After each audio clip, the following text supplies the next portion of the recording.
ఇది ఒక party stand తీసుకుంది.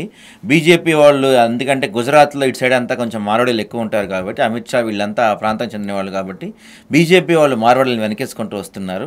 కాంగ్రెస్ పార్టీ వాళ్ళు గో బ్యాక్ అంటే వీళ్ళు ముందు గో బ్యాక్ రోహింగ్యా సంగతి తర్వాత చూడండి ముందు, తర్వాత ఇది చూద్దామని చెప్పి ఇదొక పొలిటికల్ టర్న్ తీసుకుంది అంటున్నారు. నిజంగానే బీజేపీ వాళ్ళు మార్వాడీల వెనక, కాంగ్రెస్ వాళ్ళు వెనక నిలబడ్డారా నిజంగానే? నిన్న మహేష్ కుమార్ గౌడ్ గారి స్టేట్మెంట్ చూసిండ్రా? మార్వాడీలు ఎక్కడికి బోరు ఇక్కడనే ఉంటారు, మార్వాడి వాళ్ళు ఇక్కడ వాళ్ళే అని చెప్పిండు కదా. ఆయన మరి కాంగ్రెస్ పార్టీ అధ్యక్షుడే, బీజేపీ అధ్యక్షుడు కాదు.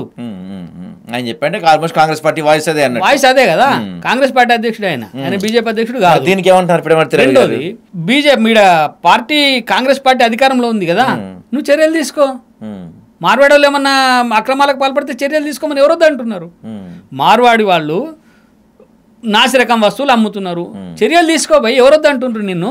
మార్వాడి వాళ్ళు మన వాళ్ళు ఎవరిని పనిలో పెట్టుకోరు. అరే అది వానిష్టం. ఇప్పుడు నీకు నీ దుకాణం ఎవడైతే పెట్టుకుంటాడో, దుకాణంలో పని చేసేటోడు వానోడై ఉండాలనుకుంటాడు తప్ప నీకు వేరే ఎవరినో తీసుకొని వచ్చి ఇక్కడ పని పెట్టుకోవాలని లేదు కదా.